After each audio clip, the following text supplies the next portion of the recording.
I could do a whole lot of things, but I wanna hold you right now. Cause nobody feels me better, so I wanna hold you right now. Put your fingers in the air, just like I told you right now. Back to the energy that's flowing, baby, close your eyes now. All the jewelries and flashlights, all the money in the world, they don't really matter to you. Jó estét kívánok!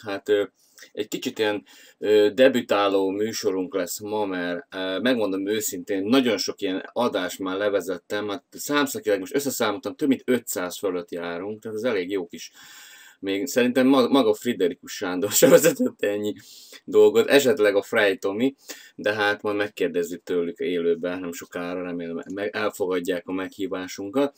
És hát most olyan darásfészekbe vagy témába próbáltam belenyúlni, amiben még én soha nem nyúltam bele, de remélem, hogy jó fog kijönni belőle, és hát nem lesz semmiféle malőr. De most ugye, aki ismer bennünket, az tudja, hogy milyen témákba szoktunk előadásokat tartani, főleg az egészség és hát így az emberi jólét tulajdonképpen, ami feladatunk, és különböző ilyen emberi történeteket mutatunk be. Na most, hát ugye vannak nekem olyan vadászaim, én úgy hívom őket, hogy vadászok, akik folyamatosan azt nézik, hogy milyen érdekes személyiségekre lehetne bukkani az interneten. Hát néha-néha belebotlunk olyan emberekbe, hogy hát mi is nézzünk, hogy te jó ég, mint a Holdon lennénk komolyan, tehát fantasztikus emberek vannak. És hát ugye mi meg is szólítjuk őket, jó kis interjúkat csinálunk, és nagyon élvezzük ezt. És hát ugye a vendégem ma, ugye Jakab Tündi Egerből, egy pillanatra, hogy fölhozom nektek, ővele csináljuk ezt az őrületet így, hát nem csak ővele, csak őt láthatjátok inkább, és a háttérben pedig azok a vadászok, akik folyamatosan alánk dolgoznak szó szerint. Egy picit köszönös már te is a nézőket, Tündi, és akkor utána folytatjuk az őrületet. Adom a hangot. Sziasztok, szép jó estét kívánok mindenkinek, és köszönöm szépen, hogy még ilyen késő este is az Életmód Fórummal tartotok. Azt gondolom, hogy a mai beszélgetés sorozatnak az első részével egy olyan utat kezdünk el elindítani, ami az online nemzetközi tudáspontnak az egyik életfilozófiája, hogy nagyon sok embert szólítsunk meg, nagyon sok emberhez szóljunk, olyanokhoz, akik segítségre szorulnak, olyanokhoz, akik segítséget tudnak abban nyújtani, hogy embertársaiknak az életminősége javuljon, és azt gondolom, hogy a mai este pontosan jó lesz arra, és én nagyon örülök, hogy Gábor elfogadta ezt a felkérést, hogy ebből egy beszélgetés sorozatot indítsunk, és én megláttam a témaköröket, és tényleg az élet minden területét érint, és bízom benne, hogy mindenki ki tud belőle venni egy kis darabot, vagy jó nagy darabot, és tovább tudja vinni az életébe, illetve tovább tudja adni másoknak. Igen. Na most mondtam az előbb, hogy elég kényes témába vágtunk bele. Tulajdonképpen nem olyan kényes ez a téma, mert arról szól a dolog, hogy mi magyarok éljünk már jobban. Nem tudom, nektek mi a véleményetek, hogy tényleg az 1000 éves átok, ez lement már rólunk, hogy még mindig kell egy újabb 1000 év? Nem tudom. A lényeg az, hogy belebotlottunk egy Bot Gábor nevezetű úriemberre, föl is hozom gyorsan, aki már volt a reggeli meetingben nálunk, láthattátok már őt, és elkezdtünk beszélgetni Gáborra. Teljesen más dolgokról, nem is tudtam, hogy ő mivel foglalkozik, először a szakmájára, ugye egy fotós, meg nagyon-nagyon sok mindenhez ért. Tehát amikor ő hozzá úgymond bedobom a 20 forintot, akkor dől belőle, és minden szava kincs, tényleg így mindannyian ittuk a szavait, és kiderült, hogy így mellékesen foglalkozik olyan dolgokkal, hogy lehetne a magyar népet egy picit így fölemelni. Aztán utána kezdtem kérdezgetni, kicsit jobban belemélyedtünk az egyik tréningen, és hát ugye összeszedett 99 olyan pontot, de szerintem már sokkal több van, ami arra szolgálna, hogy mi magyarok hogy éljünk jobban. Na most ez elég érdekes, és mondom Gábornak, hogy figyelj, de ne menjünk már bele politikában, mert hát igen, megölnek itt. Én nem is értek a politikához. Ha hiszitek, hanem nem tudom ki a miniszterelnök. Ennyire nem tudom. Tehát abszolút nem is tudom. Nehogy valaki megkövezzené, de ennyire nem értek a politikához. És hát amikor elkezdtünk beszélgetni a Gáborral, mondta, hogy szó sincs olyan fajta politikáról, hogy most tüntessünk meg, menjünk ki bármit is csinálni, hanem egyszerűen így elkezdett ötletelni. Először összeszedett 1 pontot, 2-t, 5-öt, 8-at, 10-et, és arra gondoltunk, hogy mi lenne, hogyha ezt a 99 pontot így szétszednénk egy picit, és hát arra a következtetésre jutottunk, hogy karácsonyig 8 előadásban így összefoglaljuk Gáborral és a barátaival, hogy hogyan lehetne nekünk jobb. Nem tudom, érdekel-e benneteket ez a téma, ha nem, akkor el is köszönünk és sziasztok. Csak nézem, hogy itt vagytok még.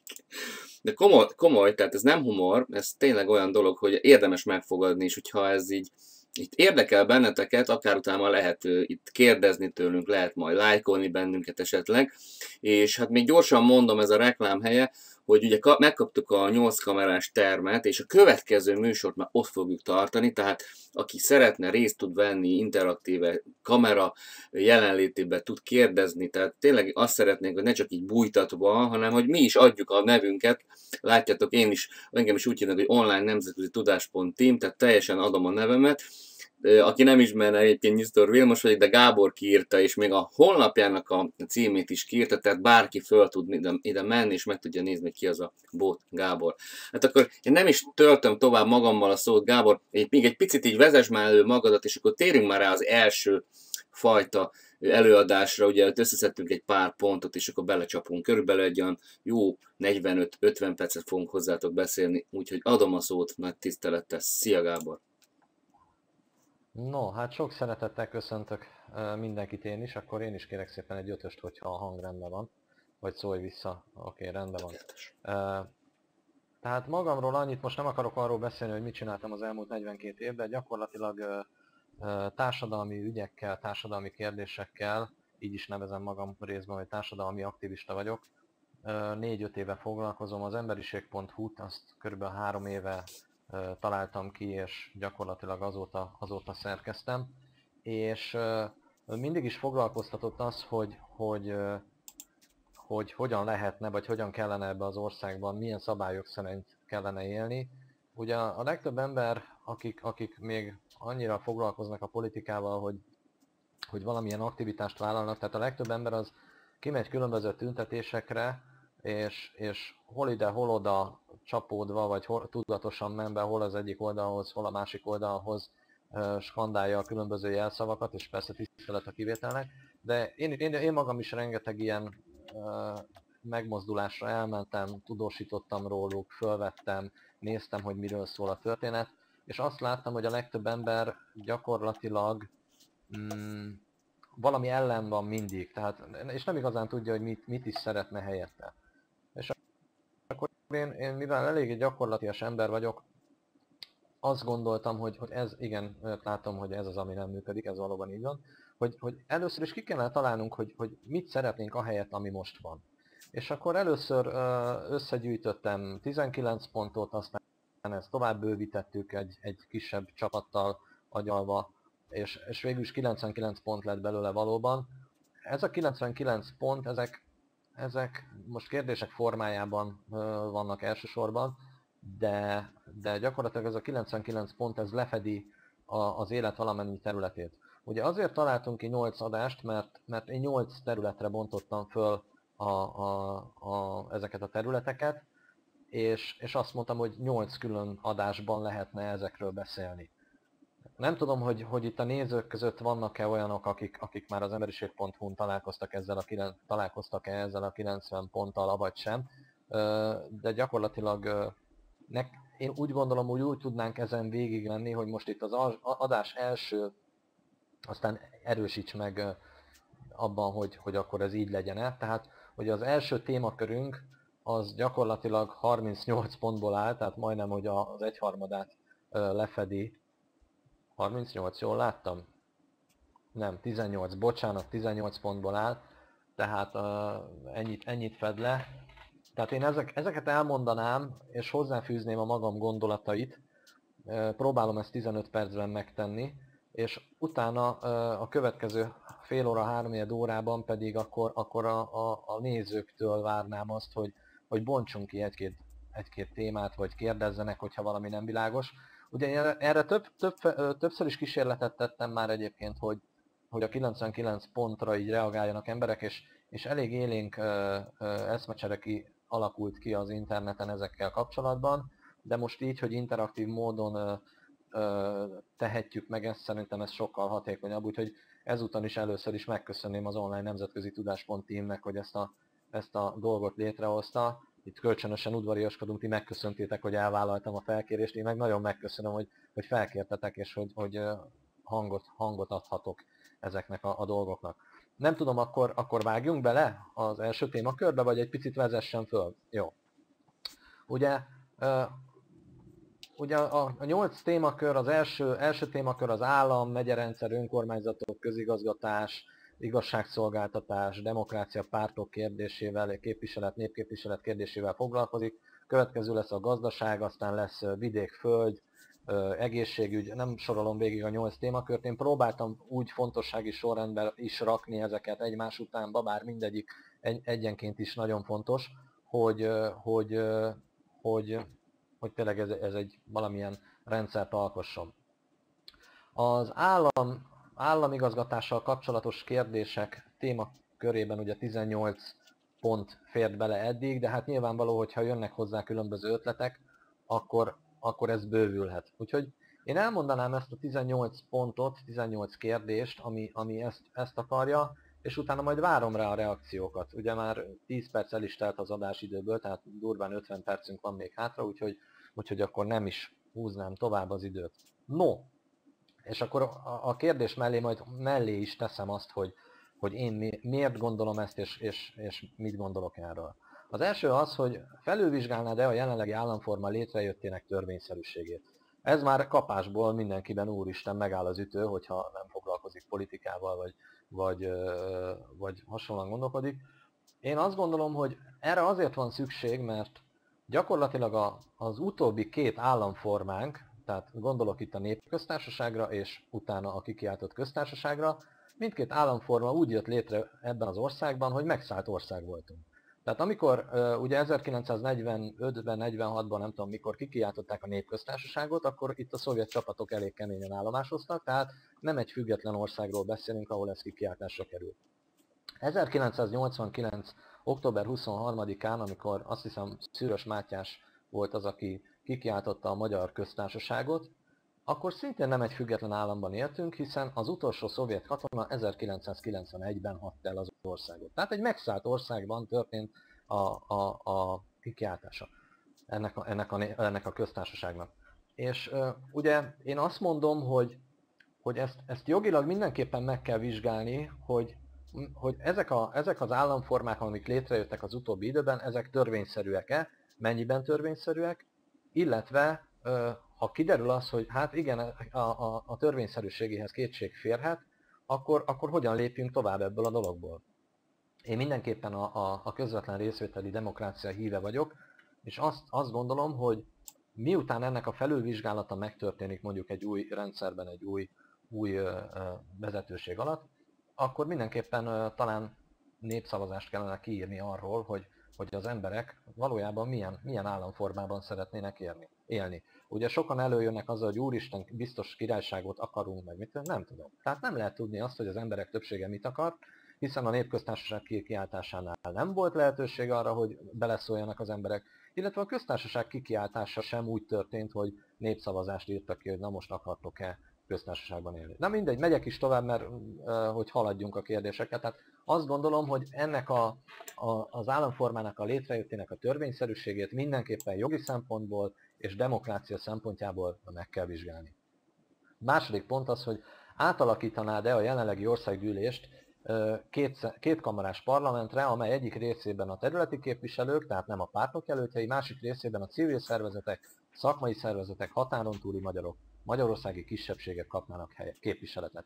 Ugye a jelenlegi parlamentünk, illetve országgyűlés az úgy néz ki, illetve az új 2014-től úgy fog kinézni, hogy lesz 106 egyéni képviselő, akiket a pártok delegálnak, illetve nem is egyéni, mert pártdelegáltak lesznek, és van 99, akik pártlistán, vagy 93, akik pártlistán fognak bejutni. Én mindenképpen a jövő demokráciáját úgy képzelem el, hogy ne a pártok és a pártoknak a nyomógomb, nyomó emberei irányítsák ezt az országot, hanem legyenek részben egyéni, visszahívható az adott terület érdekeit képviselő képviselők, a másik részben pedig ugyanúgy benne lehetnek a pártok, de nyilván kisebb arányban, de civil szervezetek, szakmai szervezetek, és amiket az előbb felsoroltam, ők kapjanak helyet. Ez megint nem egy olyan elképzelés, hogyha mondjuk adott esetben egy ilyen gondolkodású, vagy ilyen értékrendű párt, vagy vezetés hatalomba kerülne, akkor ezt minden eszközzel keresztül nyomná, hanem erről is nyilván népszavazást kellene kiírni. Tehát itt a következő részben nagyon sok olyan dologgal fogunk találkozni, amit nem eldöntöttem, vagy nem én kitaláltam, hogy ez így legyen, hanem azt gondolom, hogy ezt mindenképpen meg kellene kérdezni az emberek többségétől, hogy akarják-e, hogy így legyen, és mindenképpen eléjük kell tárni a különböző megoldásokat, hogy melyik mit jelent. No, harmadik kérdés.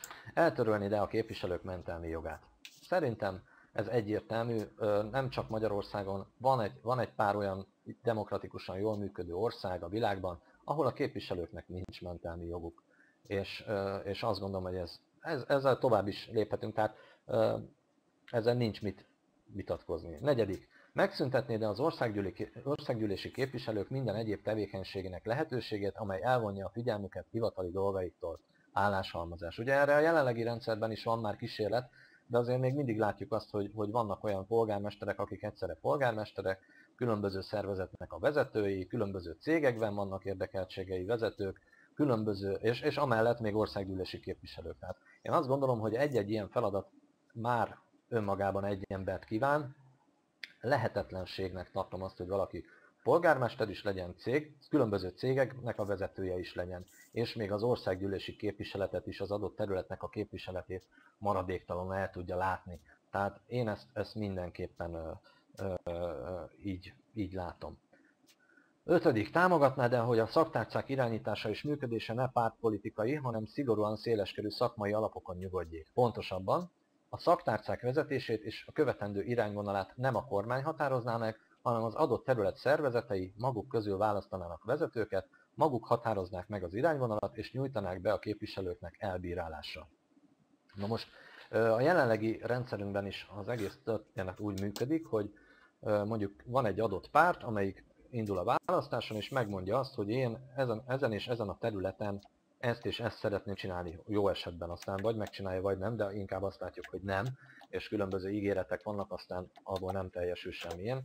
Mondjuk úgy alakítanám át a szaktárcákat, most mondok egy példát, mondjuk az egészségügyet, hogy az egészségügyben dolgozó valamennyi érdekképviselet, szervezet, vezetők, stb. Üljenek le egy nagyon-nagyon nagy kerekasztalhoz, dugják össze a fejüket, mondják meg, hogy az egészségüggyel mit lehetne kezdeni, ők dolgozzák ki azokat az irányvonalakat, hogy mi mentén kellene azt az adott területet irányítani, és utána tárják a kormány elé elbírálásra, illetve szavazásra, vagy nem tudom, tehát ennek is a módszerét ki kellene dolgozni. A lényege az, hogy ne pártpolitikai érdekek, meg ne pártpolitikai ötletek alapján működjön az ország, hanem az adott szakterületeknek az elképzelései alapján. Nyilván egy csomó esetben ugye ez gazdasági kérdésé is válik, mert mondjuk az egészségügy azt mondja, hogy igen, mi ezt szeretnénk, és ehhez ennyi meg ennyi pénz kell, aztán kiderül az, hogy ha összeadjuk az összes szaktárcának az anyagi büdzséjét, akkor 5-ször annyi pénzre lenne szükség, vagy 5-ször annyi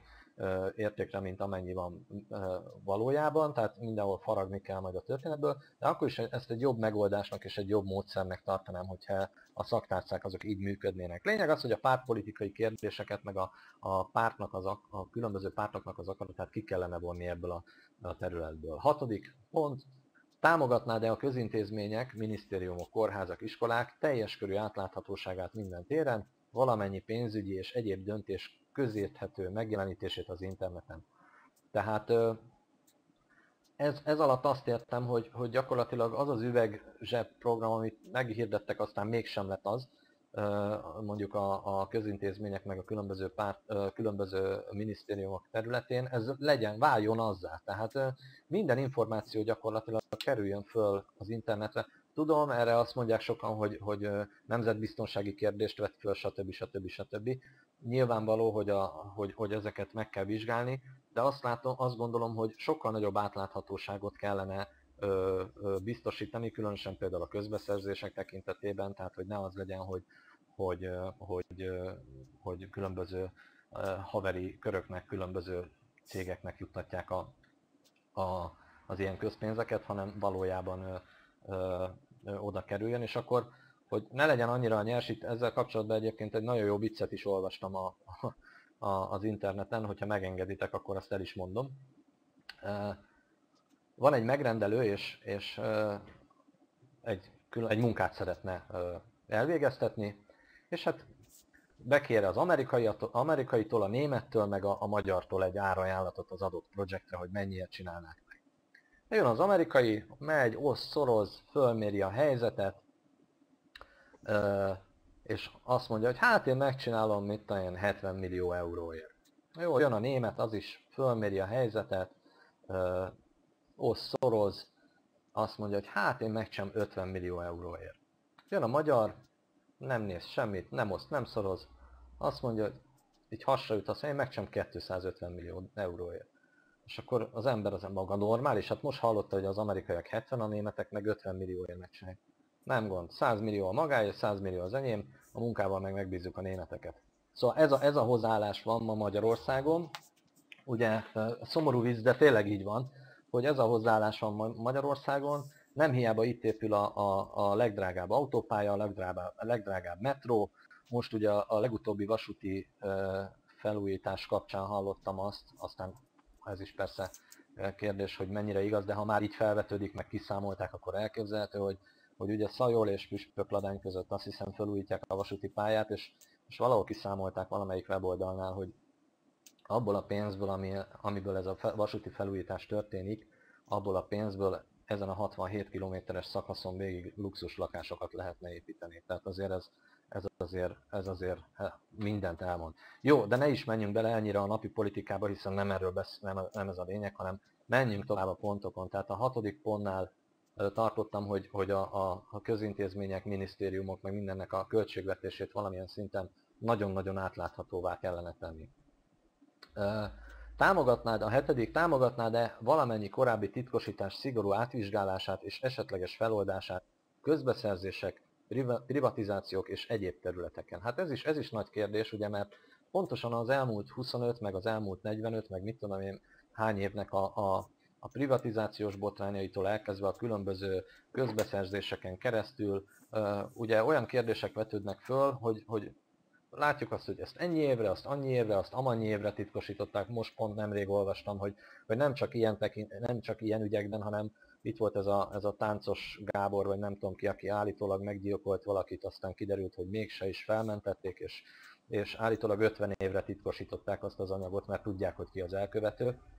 Tehát picit nekem agyrém, hogy olyan dolgokat titkosítanak ebben az országban, ami mindenkire tartozna, és hát csúnyát fogok mondani, a mi farkunkkal verik a csalánt, ugye? Tehát bocsánat, hogy így mondom.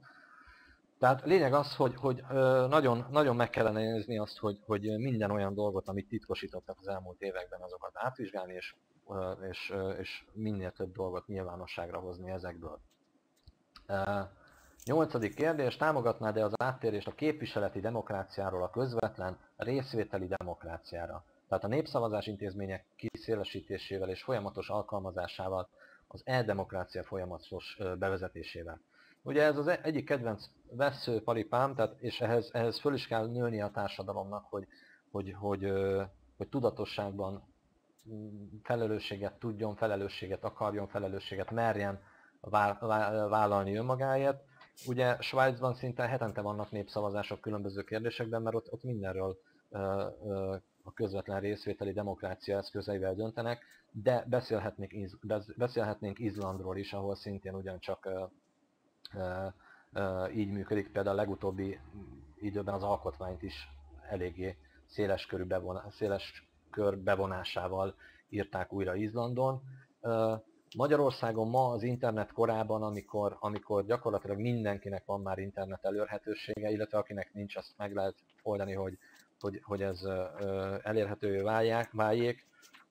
Rá lehetne az embereket szoktatni, most ez nagyon csúnya kifejezés, arra, hogy igenis tessenek foglalkozni a saját magunkat érintő kérdésekkel, igenis hetente egy fél órát, vagy mit tudom én, mennyi időt töltsenek azzal, hogy egy ügyfélkapun keresztül, ami ugye létező dolog, kapcsolódjanak be a saját maguk életébe és hozzanak döntéseket. Egyébként az Európai Uniónak az alapelvében, illetve az okmányában 2000-ben belefoglalták azt, hogy kötelező az országoknak, a tagállamoknak fokozatosan áttérniük az e-demokráciára. Ez Magyarországon ma ott tart, hogy mindenki kapott egy mindenki kap egy belépőkódot, és akkor a személyigazolványtól kezdve a mindenféle ügyeit online módon tudja intézni. Érdekes módon, hogyha ez elég biztonságos, akkor lehetne a népszavazás intézményét is, meg az ilyen hasonló dolgokat is kicsiben, nagyban, tehát adott területen, városban, faluban, illetve országos szinten is ezt működtetni. Tehát nekem én azt gondolom, hogy ez a jövő, tehát efelé mindenképpen haladunk. Az, hogy mikor fogjuk ezt elérni, hogy ez most 10 év kell, vagy 30 év, vagy 50 év kell, az a kérdés csak, de az biztos, hogy előbb-utóbb a világ, a globális világ, meg talán Magyarország is ebbe az irányba fog haladni. 9. Támogatnád-e, hogy kidolgozzuk a súlyozott szavazati arányok bevezetését? Ennek a magyarázata. Adott kérdésekben az állampolgárok egy-egy szavazat értéke 0,1-től 10-ig terjedne, attól függően, hogy milyen az iskolai képzettsége, illetve az adott kérdéskörben rendelkezik-e alkalmassági vizsgával, vagy bizonyított tájékozottságát. Ugye ez is sok esetben kiveri a biztosítékot, hogy mi az, hogy valakinek a szavazata többet ér, tehát hogy egy igazi demokráciában mindenkinek a szavazata egyet ér. Mostanában lehet találkozni olyan hangokkal, hogy csak azok szavazhassanak, akik adót fizetnek, csak azok szavazhassanak, akiknek van egy minimum a 8 általános iskolát elvégezték. Én azt mondanám, hogy mindenki szavazhasson, tehát mondjuk egy közvetlen részvételi demokráciában, de azért súlyoznám a szavazati arányokat, mert mondjuk megint előveszem az egészségügyi kérdést, hogyha mondjuk valaki az egészségügyben dolgozik, és egészségügyi kérdésről van szó, akkor feltételezhetjük azt, hogy jobb a rálátása az adott területre, tehát ezen a téren az ő szavazata felül picit többet nyomjon a latba, mint az, aki mondjuk nem foglalkozik ezzel a kérdéssel. Vagy mondok egy másik példát, tehát ez egy oda-vissza működő szavazórendszer lenne az én elképzeléseim szerint. Mondjuk lehet, hogy valakinek csak tényleg egy 8 általános iskolai végzettsége van, de olyan jó rálátása van a dolgokra, hogy folyamatosan bebizonyosodik az, hogy mondjuk ő folyamatosan szavaz valamilyen kérdésben, és bebizonyosodik az, hogy ő mindig jól döntött, jó volt a rálátása, és utólag kiderül, hogy az ő meglátása jó volt, akkor az ő szavazatai, független attól, hogy 8 általánosa van, egy idő után elkezdenek felértékelődni. Igen, itt látom közben, hogy akadémikusok között is van bugyuta, ez való igaz, ez visszafele is működne. Tehát, hogyha valakinek hiába van mondjuk 8 diplomája, és beszél 6 nyelvet, és minden területhez elvileg ért, de bebizonyosodik az, hogy nagyon nem jó a rálátása a dolgokra, és a szavazatok alapján kiderül az, hogy mindig rosszul szavazott, vagy mindig rossz döntés hozott, akkor az ő szavazata szépen elkezd leértékelődni. Tehát egy ilyen libikókázó szavazórendszer lenne ez, ahol megpróbálnál a rendszer kiszűrni azokat, akik tényleg alkalmasak arra, hogy döntsenek. De mondom, ez csak egy elképzelés, ez az én agyamban született meg, tehát nem is akarok ezzel tovább nagyon foglalkozni ezzel a kérdéssel, tehát hogy ennek ezt ki kell találni. Tehát ez született egy ötlet, hogy súlyozzuk a szavazásokat, hogy aki jobban ért hozzá, annak a szavazata többet érjen, vagy aki jól dönt, az többet érjen, aki meg nem. 10. pont. Támogatnád-e, hogy a pártok és a pártalapítványok támogatása kikerüljön a központi költségvetésből, azok finanszírozása kizárólag a párttagsága révén történjen? Ehhez nem kell mit hozzáfűzni, ugye ezzel kapcsolatosan is van egy ilyen kis vicces történet, hogy ugye annak idején a rendszer vagy módszerváltás előtt 800 000 párttag volt ebben az országban. Ma, ugye, hogyha összeszámoljuk az összes pártnak a tagságát, nem jön ki 100 000 ember. Tehát most lehet, hogy Fidesz tagok vannak 40 000, MSZP 30 000, mindegy. Lényeg az, hogy annak idején a 800 000 párttagú országot hívták diktatúrának, és most, amikor gyakorlatilag 100 000-es párttagság van egy 10 milliós országban, azt hívjuk demokráciának. Tehát én mindenképpen abba az irányba terelném az ország működését, hogy az adott pártok igenis legyenek pártok, hogyha akarnak lenni, de az adott pártok finanszírozását azt oldják meg a pártok önmaguk. Tehát a tagságból szedjék be az adott pénzt, az adott tagdíjat, és abból gazdálkodjanak, ne pedig közpénzből, mert azért nonsens, hogy egy mondjuk 40 000 tagot számláló párt, vagy 30 000 tagot számláló párt a költségvetésből mit tudom, mennyi pénzt kap arra. Na mindegy, nem értitek a lényeget, gondolom. 11. Támogatná-e komoly intézkedéseket a független pártoktól, munkaadóktól, kormánytól, szakszervezetek megerősítésének érdekében a valós munkavállalói érdekek szem előtt tartásával? Ugye most is tudjuk azt, hogy a szakszervezetek hol ehhez, hol ahhoz a párthoz húznak. Nyilvánvaló ahhoz, hogy a munkavállalói érdekek azok hitelesen legyenek képviselve, ahhoz tényleg nagyon független szakszervezetekre lenne szükség. 12. pont. Támogatnád-e az elmúlt 20 évben szerzett magyar állampolgárságok felülvizsgálatát? Na ez megint egy olyan kérdés, ami sokaknál kiveri a biztosítékot, ugye? Tehát nyilvánvaló, hogy itt most nem azokról a határon túli magyarokról beszélünk, akik bizonyíthatóan magyarok, hanem ugye sokszor felmerül az a kérdés, hogy pénzért osztogatnak állampolgárságot, és a többi, és a többi, és a többi. Ez megint egy kényes kérdés, amit először ki kell nagyon komolyan vizsgálni, hogy ezt hogyan kellene csinálni, és nem is biztos, hogy az emberek mellé állnának, és itt most tényleg mindenféle szélsőségtől tartózkodni szeretnék, és nem is akarok megemlíteni semmilyen csoportot, hogy kikre gondolom, mert nem gondoltam semmikire, csak hogy meg kéne nézni azt, hogy bizonyos emberek vagy embertömegek hogyan jutottak magyar állampolgársághoz. Nem biztos, hogy ez annyira fontos kérdés, de belevettem ebbe. 13. Támogatnád-e olyan törvény megalkotását, miszerint kettős állampolgárok ne lehessenek országgyűlési képviselők, kivétel a nemzeti kisebbségek képviselői? Ugye nem egy olyan országban a világon, nem akarok országot megnevezni, utána lehet nézni az interneten, ahol tilos országgyűlési képviselőnek az adott országban kettős állampolgárnak lenni. Erre egy olyan példát szoktam elmondani, hogy olyan sem létezik mondjuk a fociban, hogy valaki egyszerre az Újpest meg a Fradinak a játékosa, tehát leigazolt játékosa. Mert addig, amíg az Újpest másokkal játszik, addig persze nyilván az Újpestnek fog focizni.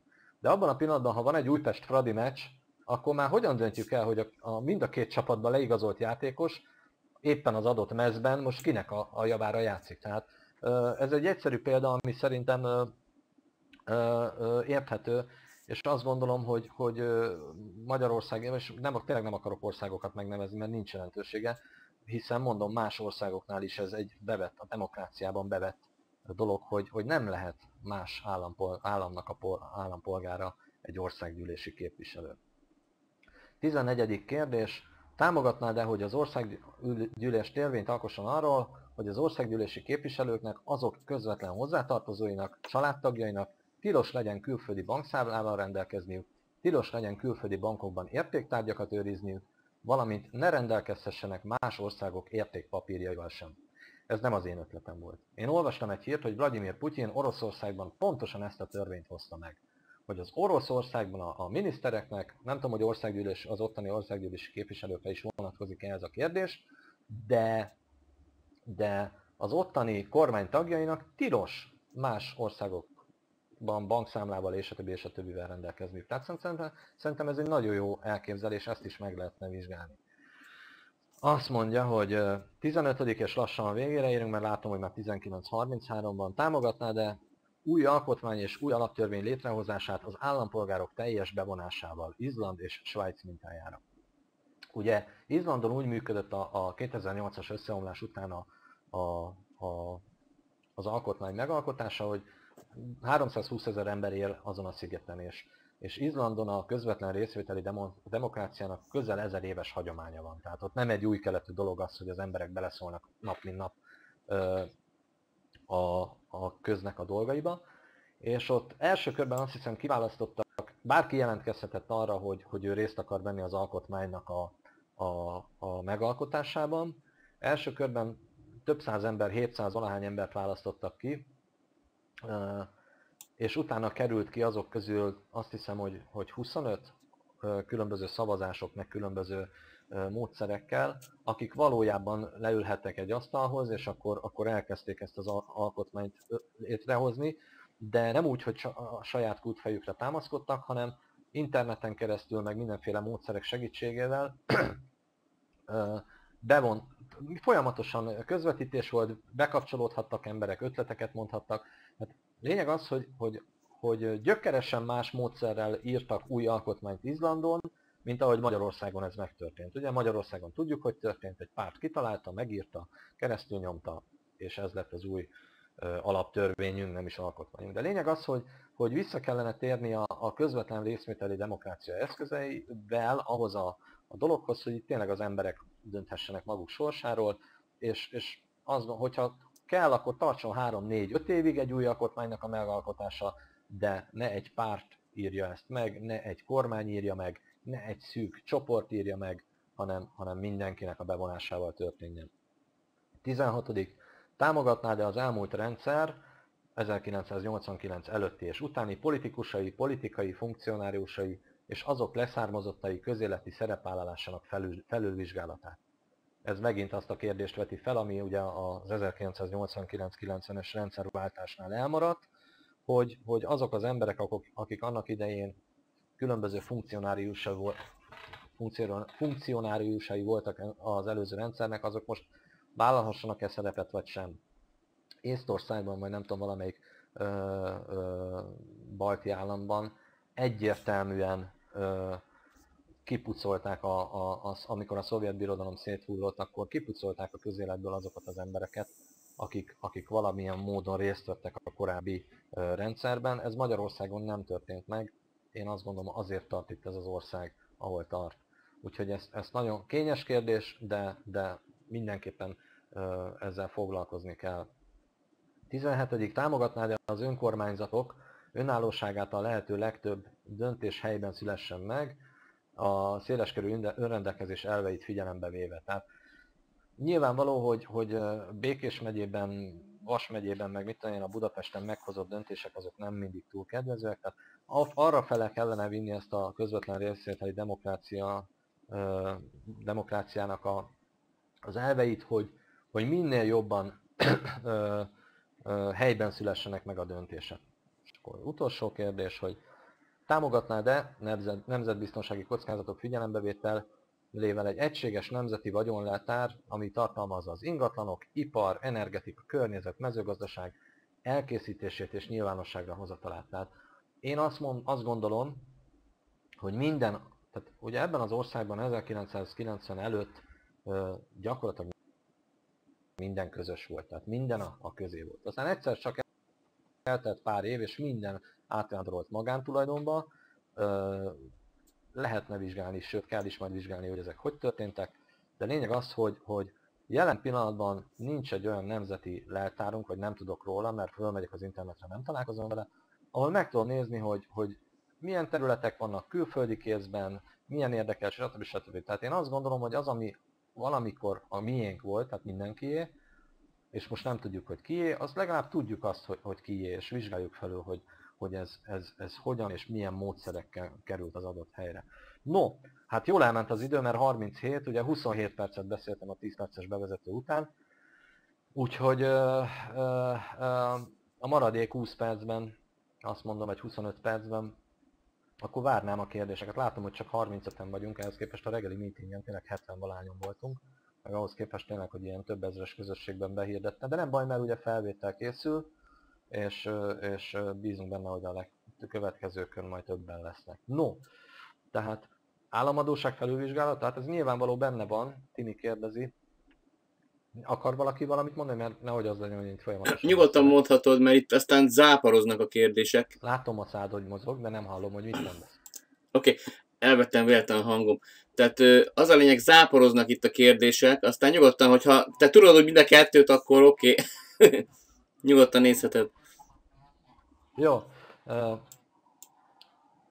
Jó, akkor látom, tényleg záporoznak. Tehát államadósság felülvizsgálata, most pont azt hirtelen... Igen, tehát nyilvánvalóan, amikor felülvizsgáljuk az államformát, meg annak törvényességi létrejöttét, akkor abba beletartozik az, hogy ha kiderül az, hogy a népköztársaság és a köztársaság is megszálló hatalom alatt jött létre, és akkor ennek milyen jogi következményei vannak, például arra nézve, hogy az akkori kormányok által felvett kölcsönök, az most valójában kinek a felelőssége. Ugye van egy tanult barátom, Ludányi Horváth Attila, aki mindig azt mondja az államadósság kérdéséről, hogy az államadósság ugye 1982 körül kezdett el szépen növekedni, meg keletkezett, és akkor kezdett el növekedni, hogy gyakorlatilag az ország dolgaiért akkor Moszkva felelt. Tehát azt kellett volna itt 1990-ben csinálni, amit ugye nem mert meglépni egyik kormány sem, hogy az addig felvett államadósságra azt mondja, hogy hát kérem szépen, mi egy megszállt ország voltunk, a benyújtott igényekkel tessék szíves lenni Moszkvához fordulni, hiszen ők voltak a mi úgymond gazdáink. Tehát ez mindenképpen magával hozza az államadósság felülvizsgálatát. Nyilván pontokban nem tértem így ki ebbe, de szerintem mindenképpen. Azt mondja, hogy mik a tervek a szélesebb tájékoztatásra, miben segíthetünk? No, az emberiség.hu-ban vannak fönt ezek a kérdések. Én többször próbálkoztam embereket bevonni ebbe a dologba, hogy akkor próbáljunk meg valamit csinálni ezekben az ügyekben, több-kevesebb sikerrel. Tehát ugye a kezdeti lelkesedés az sokszor a lábhagyott, most van egy ilyen szűk mag, mondhatni azt, hogy szűk mag, akik lelkesen az ország minden területén próbálnak bekapcsolódni ebbe a történetbe, de nagyon nem egyszerű. Tehát az, ami jellemző a mai közéletre, ugye, és itt az elején a felvezetésben elmondtátok, vagy elmondtad, hogy a politika az olyan picit olyan darásfészek. Most a politika szó jelentése az a közügyekkel való foglalkozás. Abban az esetben, hogyha az emberek nem hajlandók közügyekkel, vagyis a saját magukat érintő kérdésekkel foglalkozni, akkor meg is érdemlik azt, most ez durván hangzik, de meg is érdemlik azt, hogy egy ilyen rendszerben, egy ilyen országban éljenek, vagy éljünk. Tehát ugye 50-valahány% azoknak az aránya ma az országban, akik kiábrándultak az összes jelenlegi pártból érthető módon, és nem hajlandóak még szavazni sem elmenni. Csak hogyha ez az 50-valahány% nem kezd el foglalkozni komolyabban így az őt érintő kérdésekkel, akkor ez a helyzet még rosszabbá is válhat bizonyos tekintetben. No, tehát, hogy mit lehet tenni? Hát nagyon sok olyan szervezet, tömörülés, csoportosulás, és most szándékosan kerülem a párt szót, de pártok is vannak ilyenek, akik foglalkoznak egy új alapokon nyugvó társadalomnak a felépítésével. Az internet ugye csodálatos dolog ilyen szempontból, hiszen ez az adás is csak azért jöhetett létre, mert létezik. Tehát meg lehet találni ezeket a csoportosulásokat, csak ugye ma az emberek többsége úgy gondolkodik, hogy mindig azt várják, hogy más oldja meg helyettük a problémákat. Ez nem fog a jövőben működni, illetve hát látjuk az elmúlt 25-30-40 évben, hogy mit eredményez. No, nem tudom milyen kérdések voltak még itt, amik közben voltak. Hogyha segítetek nekem, akkor az jó. Meg akkor legalább egy picit nem beszélek. Igen, folyamatosan olvasom. Most megint nincs hang. Okay. Folyamatosan olvasom itt a kérdéseket. Én egy ilyen átlagot mondok most, hogy szépeket meg jókat beszélgetünk, csak neked is az volt a problémád, hogy ugye most meghirdetted ezt is több ezer főbe, és itt vagyunk 35-en, és ez egy nagyon durva szám, de körülbelül ennyi a hatékonysága, hogyha beszélgetünk, hogy szerinted hogy lehetne ezt úgy fölturbolizálni, hogy oké, most beszélgetünk, ez kimegy majd a netre, lesz neki valamilyen híre, de muszáj embereket behozni, hogy megszólalhassanak nyugodtan, de ne ilyen parázs vita olyan szinten, hogy most egymást anyázva, hanem tényleg ötletelve, hogy lehetne fölemelni itt ezt a rendszert. Adom a hangodat.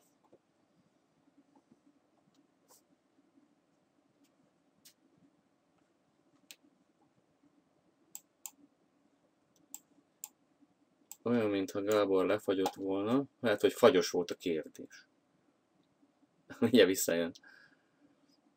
Mert azt beszélgettük egyébként, hogy tehát ott van az emberiség.hu, elkezdődött a különböző ilyen kis kezdeményezések, de amikor tenni kellett volna valamit, akkor meg így megállt mindenki. Tehát így mindenkinek jár a szája frankon, csak nem történik semmi. De reméljük visszajön a Gábor, mint hogyha lefagyott volna. Itt mondják, hogy nem lenne érdemes felvenni kapcsolatot kalóz párttal. Ezt én nem tudom. Na mindjárt, közben itt van, nézem, azt mondja, hogy a következő adást azt lehetne úgy csinálni, nem tudom, hogy ki vállalja egyébként saját magát, gondolom minket sem fognak lecsukni, nem fogunk olyan dolgokról beszélgetni, bár én nem szeretném, hogyha az lenne belőle, de hát itt azt mondják, hogy lehet mindent mondani. Mi adjuk a technikát hozzá, de a 8 kamerás teremben ott az elég érdekes dolgokat lehetne feszegetni. Ez csak egy kezdeményezés. Itt van Zsigmond Laci, azt mondja, nem tudom, Laci, te, hogyha tegezhetlek, remélem, hogy igen, akkor te hajlandó lenne esetleg így adni magadat, hogy tehát ne csak így írkálsz, hanem hogy följössz, és akkor tudnátok beszélgetni, mert ugye mondtam a Gábornak, hogy hozzon olyan munkatársakat, vagy akikkel ő dolgozik együtt, hogy ezekre a témákra nyugodtan lehetne beszélgetni. Én nem tudom, a roncs az kit akar, remélem, hogy nem a szó szoros értelmében, de érdekeseket írsz, néztem itt hirtelen, akkor azt mondja, most úgy higgyetek el, tőlem annyira távol állnak ezek a dolgok, tehát lehet, hogy igaza van a Gábornak, hogy hát ha én nem törődök a köz dolgaival, akkor meg is érdemlem, de hát nem értek hozzá, tehát nem ez a fő dolgom, gondolom az orvosok ugyanígy vannak. Na. Közben úgy érzem magam, mint egy sportriporter, akinek kellene beszélni csomó dologról, de hát erről nem tudok. Tehát nehogy itt megkövezzetek, igazán ehhez én nem értek. Hogyha megkérdezek ki, mondom a miniszterelnök, tehát gondolom, hogy valaki, akit én nem ismerek, ilyen kisebb-nagyobb emberek, tényleg nem tudom. Orbán Viktor? Eltaláltam? Azt hiszem, akkor ő jó. Oké, nem tudom. Na szóval... Azt mondja, Robi, ha tudsz majd valamikor, gyere be Siklós Robi hozzánk, és akkor te mind kuncogsz Szabó Tündével, közben ne lettek engem ki, én itt gyilkolom magamat itt fönt. Most képzeljétek el, én hallgatom ezeket a jó témákat, de egyébként ez az eleje lesz az ilyen száraz, mert száraz, nekem száraz, lehet, hogy nektek nem, de így a következő dolgok nagyon érdekesek. Tehát például nem tudom, érdekel-e benneteket, hogy például hogy lehetne kitalálni, hogy alanyi jogon kapjunk mondjuk 100 000 forintot minden hónapban. Ez a nyugdíjnak a, mit tudom én, hanyadik része.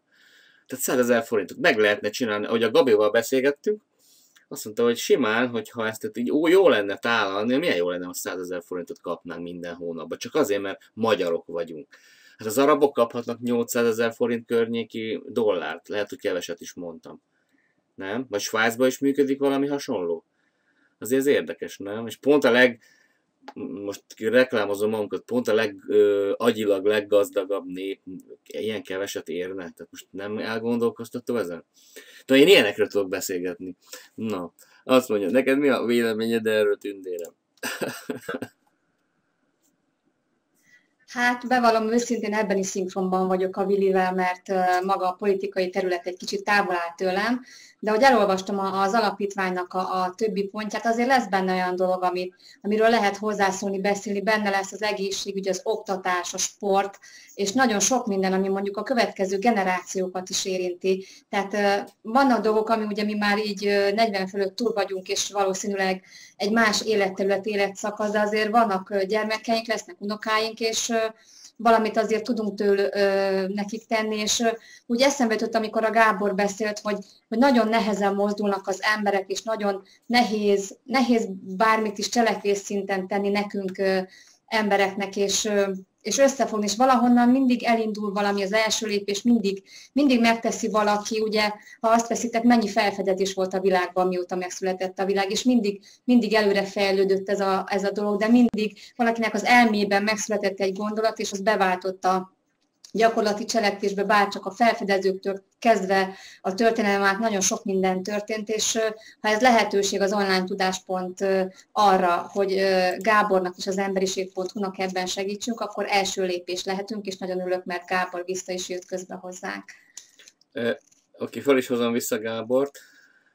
Nem kellene bennünket félteni, tehát itt lazán, így csípőből nyomtuk a dolgokat, tehát itt kitöltöttük a visszatért idődet, de közben itt följött egy olyan dolog, azt mondja, hogy össze kéne dobni a pénzt fizetett reklámokra. Most képzeljétek el, ez a rendszer, ami nekünk van, tökéletesen nem kell érte fizetnünk, azért, hát jó, én fizetek, mert ugye föntartom ezt a rendszert kemény $25 havonta, de ezt bárki meg tudja csinálni tulajdonképpen, hogy itt aztán elmondhatja a véleményét, összeülhetnek 5-en, 8-an, 10-en, 30-an, 50-en, 100-an, és nyugodtan beszélgethetnek róla, és ha jó meg van menedzselve, ki van téve a honlapokra, az emberekhez eljut a hír. Na, tessék. Akkor elveszem a hangomat, és akkor még mind a telefon meg el fog hallgatni. Adom a hangodat, Gábor. Jó, bocsánat, időközben az történt, hogy egy laptopról vagyok, és túlmelegedett a laptopom, és kikapcsolt. Most nem tudom, hogy amikor beszélek, hallatszik egy ilyen zúgás is mögötte? Nem hallatszik? Jó, mert idehoztam a kis szobai melegítőt, amit hűtésre állítottam, és ilyen papados módszerrel most hűtöm a laptopot közben. No, tehát nem jó a hangom? Úgy van, nem, vessző, jó a hangod. Jó a hangom, mert itt közben Szabó Tündi írta be, hogy nem. De... Nem, jó a hangod, oké, a vesző, igen, ugyanilyen érdekes a magyar nyelv. Nem jó a hangod, vagy nem, jó a hangod. Igen, igen. Jó, szóval nem tudom, hogy melyik mondat szakadt félbe éppen, amikor beszéltünk, és bízom benne, hogy a hátralévő negyed órában most már nem fogok eltűnni innen. Kérdezz, vagy kérdezzetek.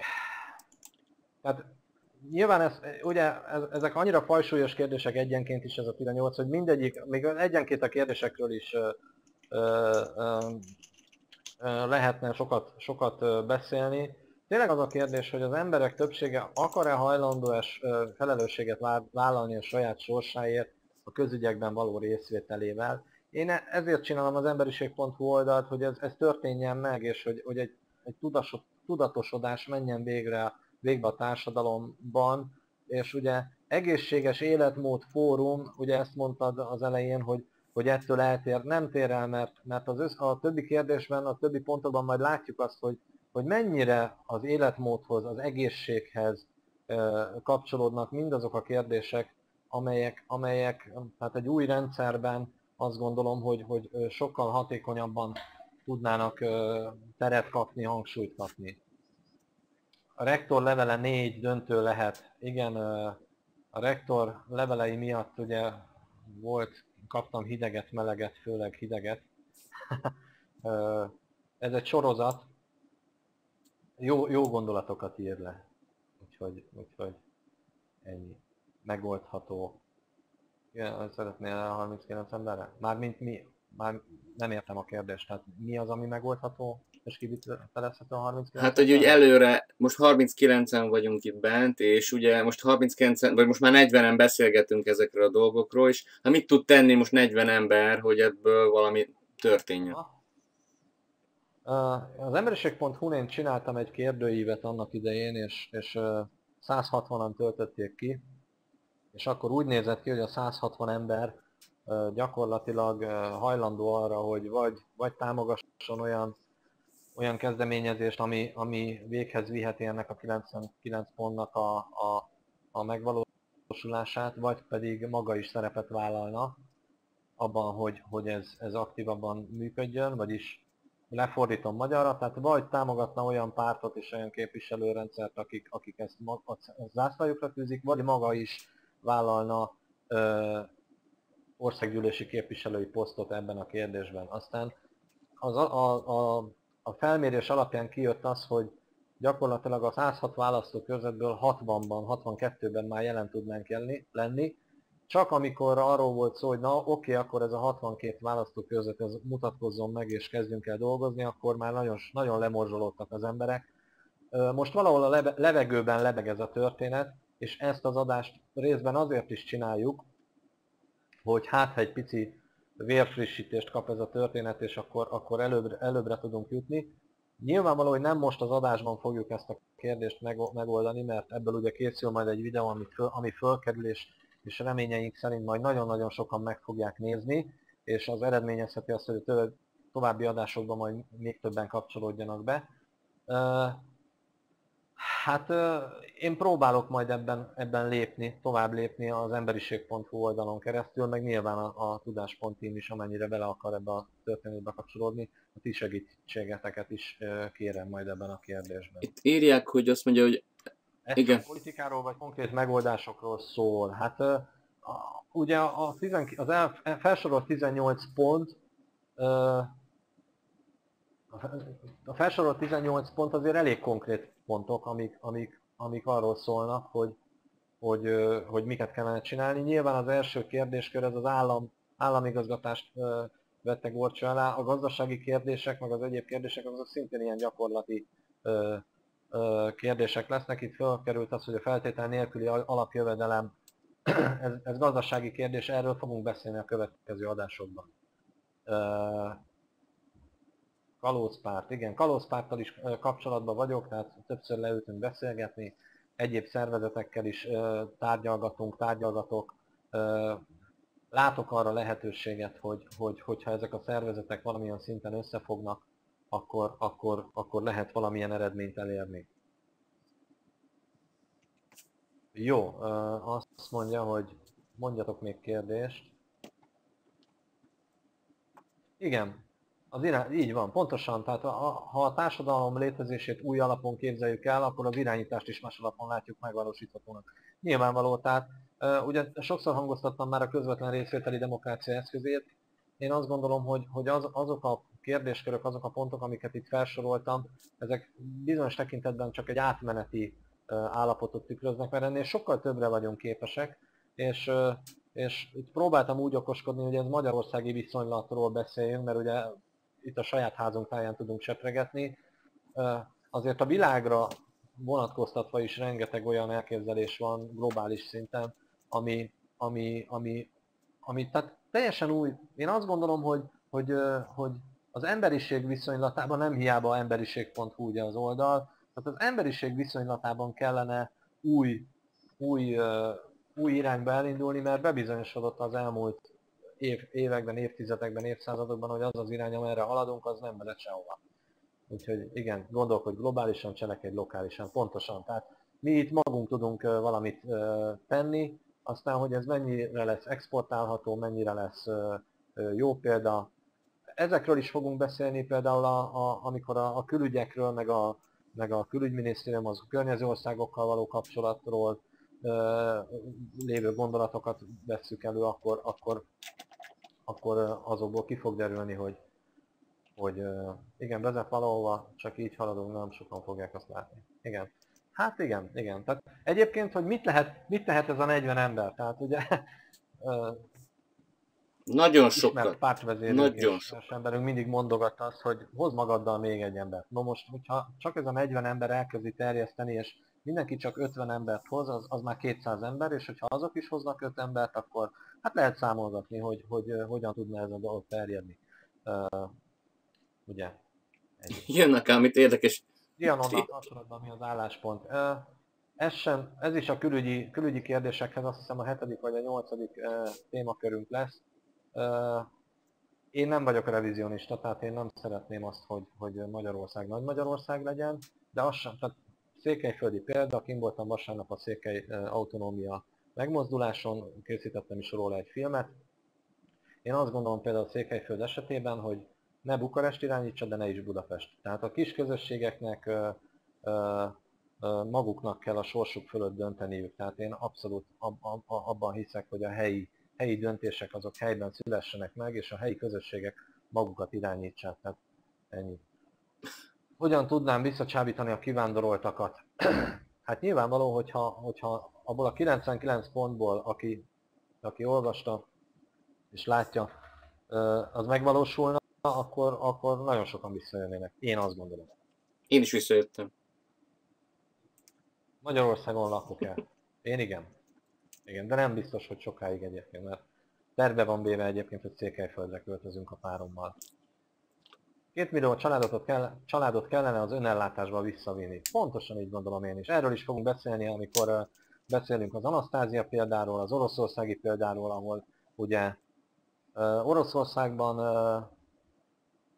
40 vagy 60 millió fölött van azoknak a családi gazdaságoknak a száma, akik egyrészt 40 millió fölött, rájöttem, 40 millió fölött van azoknak a családi gazdaságoknak a száma, akik egyrészt önmagukat ellátják, másrészt pedig az orosz élelmiszertermelésnek a 60%-át teszik ki. Tehát nem nagyüzemi mezőgazdaságról beszélünk, hanem ilyen kis 1 hektáros területekről. Előválasztást kellene tartanunk, közvetenként egy közösen támogatható, ezáltal esélyes harmadik alternatív jelölt Jó, egyetértek, igen, csak ez kell 106 olyan csoport, 106 olyan körzet, ahol legalább van 10 ember a 106 körzetben, akik vállalják annak a szerepét, hogy fölmérik, hogy kik azok.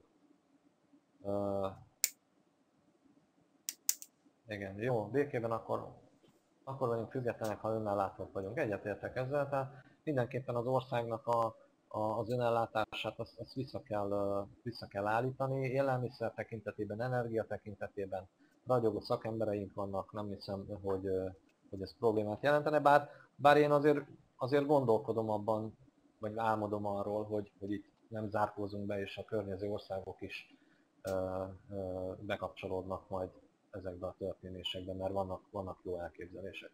No, 8 óra van. Én nem akarom, tehát nem muszáj bajni, nem tudom, hogy mennyire vagyunk szorosan időhöz kötve. Közben itt scrollozom vissza, tekerem vissza a kérdéseket, hogy hát ha van olyan, amit megakad a tekintetemben. Hát ugye most elég sok témába belekaptunk, mert 18 pontot kellett végigmennünk. Én szeretném, hogyha ez egyre hatékonyabban folytatódna. Úgyhogy áttéri gazdálkodáshoz mit szólok? Hát ez is majd azt hiszem a következő kérdés, vagy a második, vagy a harmadik napunkon lesz szó a mezőgazdaság, vidék és a többinek a kérdése. Tehát én nem vagyok szakember, tehát én csak a saját józan paraszti eszemmel találtam ki ezeket a pontokat. Nyilván próbálok tájékozódni innen-onnan mindenféle kérdésben. Az áttéri gazdálkodásról is sokat hallottam. Hát mit szólsz, Gábor? Én azt látom, hogy a célunkat elértük. Tehát látod, hogy itt mondják, hogy folytassuk, stb. Ez úgy fog történni, elmondom nektek, hogy lesz most egész karácsonyig minden egyes szerdán, egy kivételével, mert azt hiszem egyiket áttettük másik napra, de az online tudásponton folyamatosan... Mondta a következő adásunk. Naptáramban benne van, most nem akarok kimenni a képből, de talán a következő adásunk lesz, azt hiszem hétfőn. Igen, de előre folyamatosan Attila fogjuk mondani, és... Igen. November 4-19 óra, igen, hétfő, pontosan. A többi meg a szerdára van beírva, tehát... Igen. Tehát figyelitek, ma mindjárt Tündi kiteszi... Annyira vicces, most egy bocsánat, egy személyes dolgot hadd engedjetek meg. Az előző mennyasszonyomat 16 évvel ezelőtt Szabó Tündének hívták. A jelenlegi feleségemet Jakab Tündének hívják. És egyik sincs itt, de mégis itt. ez ilyen vicces. No, igen, bocsánat, belétfolytattam a szót. Tehát az a lényeg, hogy értsétek, hogy akarjuk ezt az egész koncepciót.